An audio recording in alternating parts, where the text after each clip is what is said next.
The 1936 Olympics, Joseph Stalin, totalitarianism, social Darwinism, and Toy Story 3. What do these ideas, events, people, and movies have in common? More than you might initially think. The 1936 Olympics, or the 1936 Summer Olympics this year of 1936 were hosted in Berlin, Germany. While this year was during Hitler's regime, he had a lot to hide from the public world watching the Olympics. The main thing he had to hide was his persecution of the Jews in Eastern Europe. One main component of Toy Story culture is the idea that the toys must hide their true identities from the humans, but only when the humans are around them. We see this several times throughout the franchise whenever Andy gets near his toys. Hitler obviously resumed his game plan after the Olympics were finished, but both Hitler and Andy, along with Germany and the rest of the toys, did this in order to portray false innocence and gain the trust of anyone around them. The main antagonist in the third installment of Toy Story is Lotso Bear. Of course, you don't realize he was the villain until later in the movie.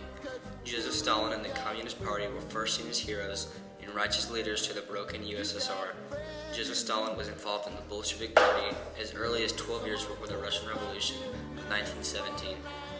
Once Joseph Stalin used the dreamy ideals of communism to succeed Lenin, he instantly installed totalitarianistic mannerisms in his ruling, as we will discuss later.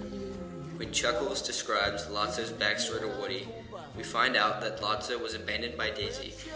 This changes Lotso into a stone-cold toy who is determined to rid toys of human enjoyment in any way possible. This mindset of any means necessary is described as nihilism. Stalin was certainly a nihilist, as he had no problem killing his way through his problems.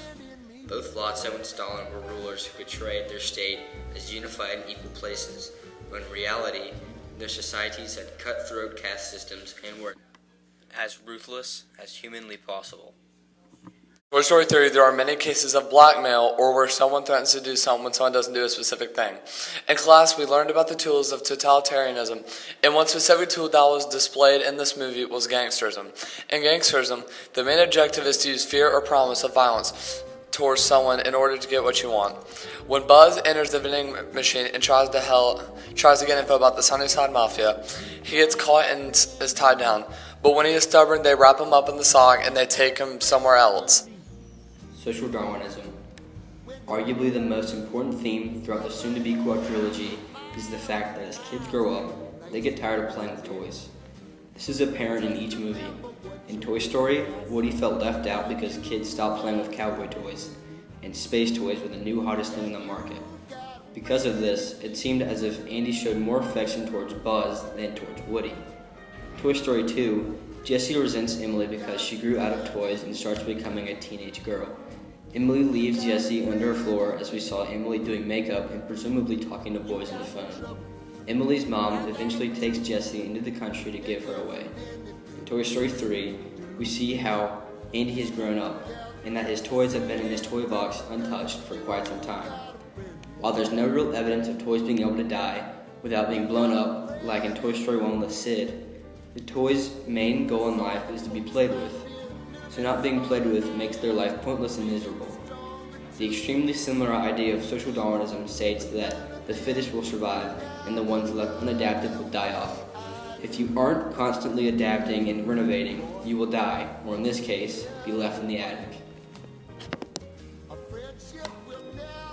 Actions like these are important because it shows how our history can influence things as simple as kids' movies. It is important to learn about these topics because not only so you can make cool projects like this, but also so you can influence our future with our past.